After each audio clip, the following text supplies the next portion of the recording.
My present situation was one in which all voluntary thought was swallowed up and lost. I was hurried away by fury. Revenge alone endowed me with strength and composure. It molded my feelings and allowed me to be calculating and calm at periods when otherwise delirium or death would have been my portion. My first resolution was to quit Geneva forever, my country, which, when I was happy and beloved, was dear to me, now, in my adversity, became hateful. I provided myself with a sum of money, together with a few jewels which had belonged to my mother, and departed. And now my wanderings began, which are to cease, but with life. I have traversed a vast portion of the earth and have endured all the hardships which travelers in deserts and barbarous countries are wont to meet. How I have lived I hardly know. Many times have I stretched my failing limbs upon the sandy plain and prayed for death. But revenge kept me alive. I dared not die and leave my adversary in being. When I quitted Geneva, my first labor was to gain some clue by which I might trace the steps of my fiendish enemy.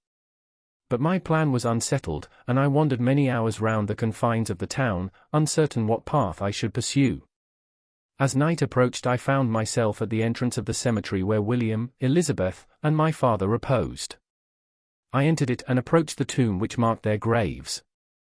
Everything was silent except the leaves of the trees, which were gently agitated by the wind. The night was nearly dark, and the scene would have been solemn and affecting even to an uninterested observer.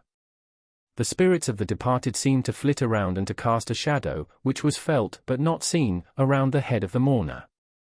The deep grief which this scene had at first excited quickly gave way to rage and despair.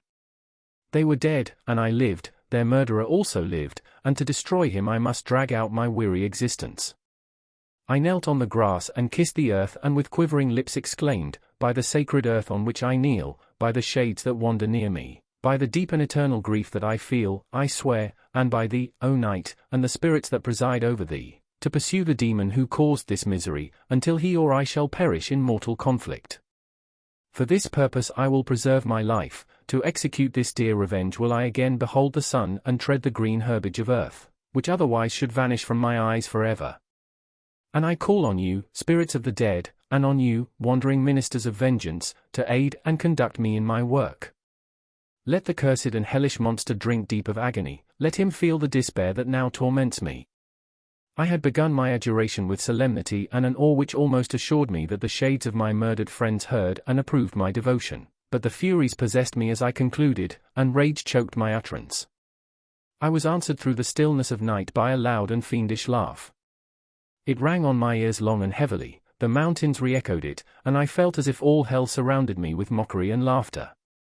Surely in that moment I should have been possessed by frenzy and have destroyed my miserable existence, but that my vow was heard, and that I was reserved for vengeance. The laughter died away, when a well-known and abhorred voice, apparently close to my ear, addressed me in an audible whisper, "I am satisfied, miserable wretch. You have determined to live, and I am satisfied." I darted towards the spot from which the sound proceeded, but the devil eluded my grasp. Suddenly the broad disk of the moon arose and shone full upon his ghastly and distorted shape as he fled with more than mortal speed. I pursued him, and for many months this has been my task. Guided by a slight clue, I followed the windings of the Rhone, but vainly. The blue Mediterranean appeared, and by a strange chance, I saw the fiend enter by night and hide himself in a vessel bound for the Black Sea. I took my passage in the same ship, but he escaped, I know not how. Amidst the wilds of Tartary and Russia, although he still evaded me, I have ever followed in his track. Sometimes the peasants, scared by this horrid apparition, informed me of his path, sometimes he himself, who feared that if I lost all trace of him I should despair and die, left some mark to guide me. The snows descended on my head, and I saw the print of his huge step on the white plain. To you first entering on life, to whom care is new and agony unknown, how can you understand what I have felt and still feel? Cold, want, and fatigue were the least pains which I was destined to endure. I was cursed by some devil and carried about with me my eternal hell, yet still a spirit of good followed and directed my steps, and when I most murmured would suddenly extricate me from seemingly insurmountable difficulties. Sometimes, when nature, overcome by hunger, sank under the exhaustion, a repast was prepared for me in the desert that restored and inspirited me.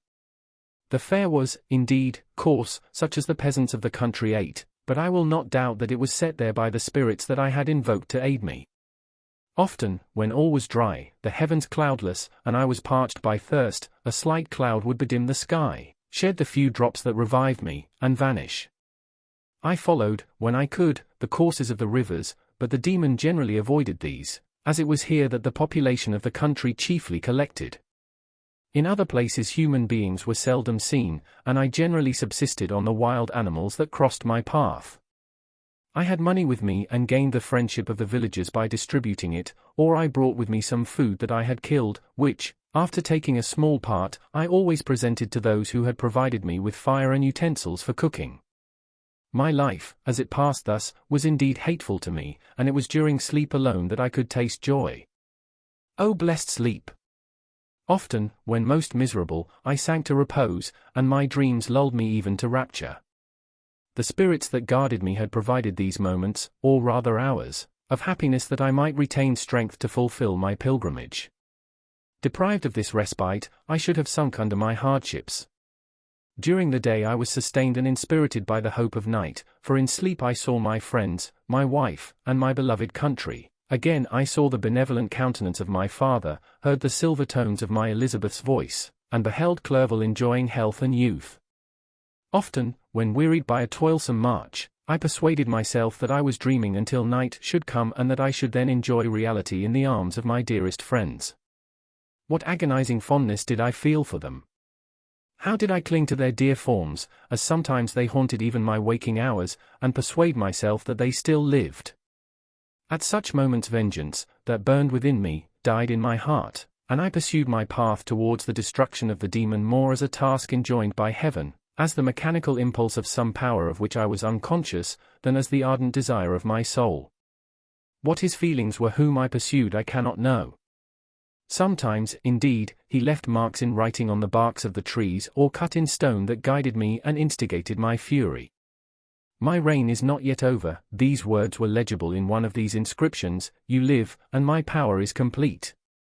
Follow me, I seek the everlasting ices of the north, where you will feel the misery of cold and frost, to which I am impassive.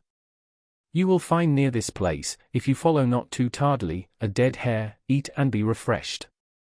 Come on, my enemy, we have yet to wrestle for our lives, but many hard and miserable hours must you endure until that period shall arrive. Scoffing devil! Again do I vow vengeance, again do I devote thee, miserable fiend, to torture and death.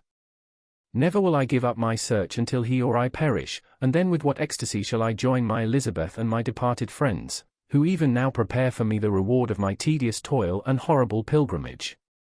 As I still pursued my journey to the northward, the snows thickened and the cold increased in a degree almost too severe to support. The peasants were shut up in their hovels, and only a few of the most hardy ventured forth to seize the animals whom starvation had forced from their hiding places to seek for prey.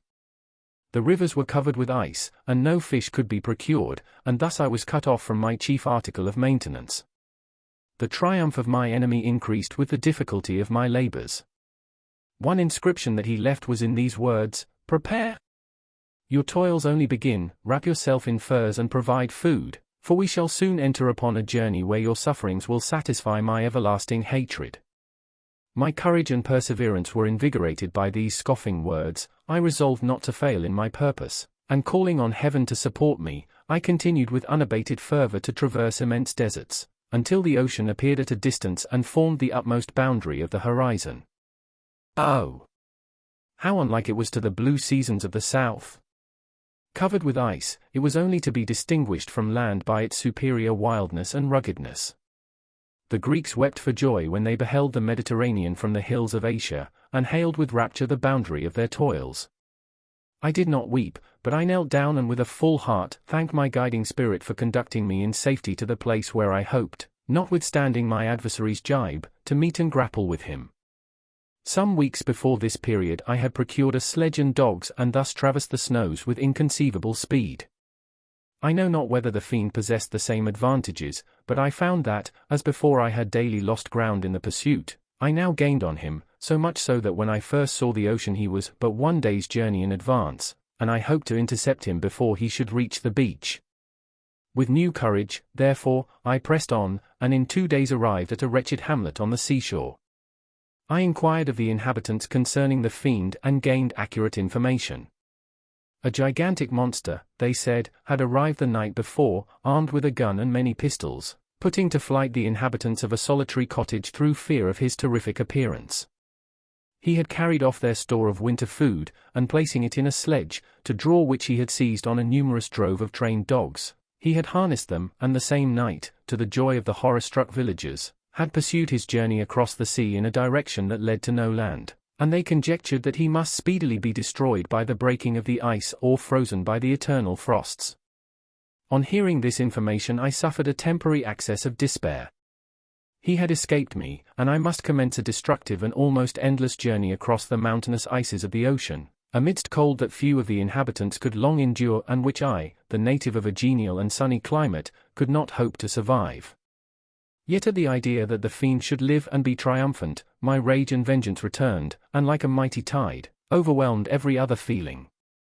After a slight repose, during which the spirits of the dead hovered round and instigated me to toil and revenge, I prepared for my journey. I exchanged my land sledge for one fashioned for the inequalities of the frozen ocean, and purchasing a plentiful stock of provisions, I departed from land.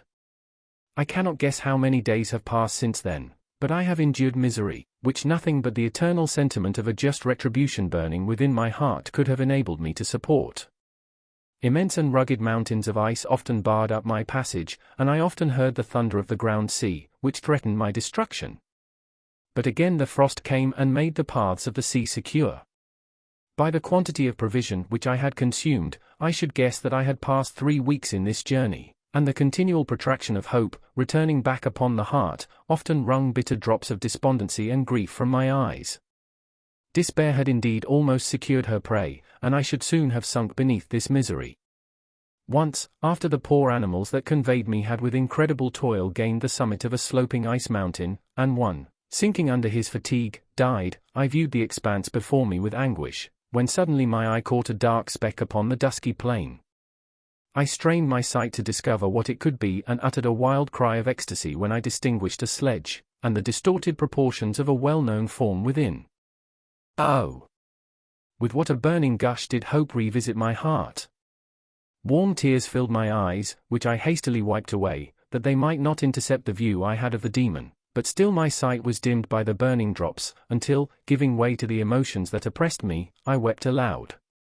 But this was not the time for delay. I disencumbered the dogs of their dead companion, gave them a plentiful portion of food, and after an hour's rest, which was absolutely necessary, and yet which was bitterly irksome to me, I continued my route.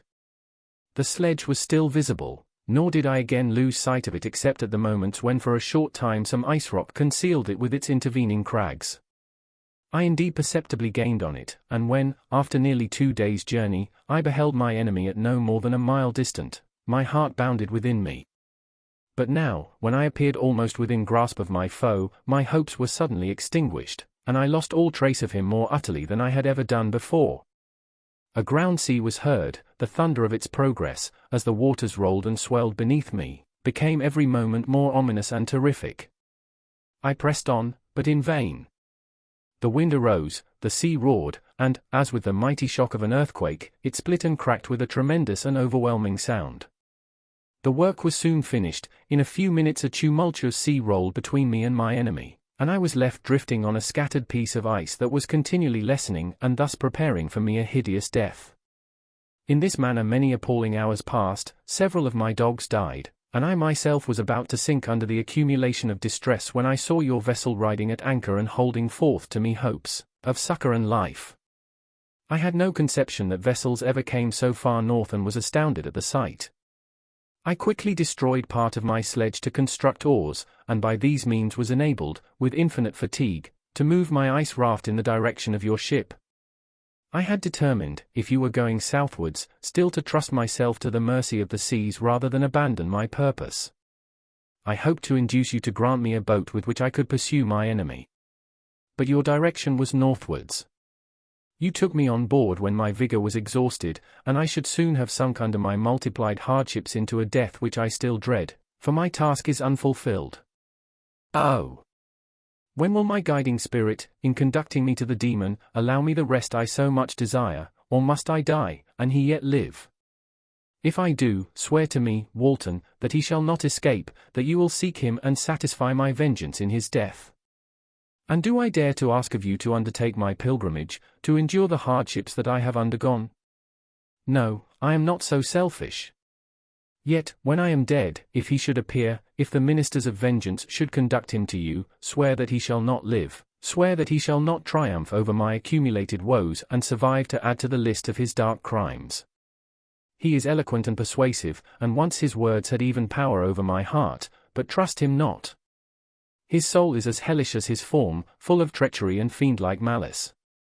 Hear him not, call on the names of William, Justine, Clerval, Elizabeth, my father, and of the wretched Victor, and thrust your sword into his heart. I will hover near and direct the steel aright.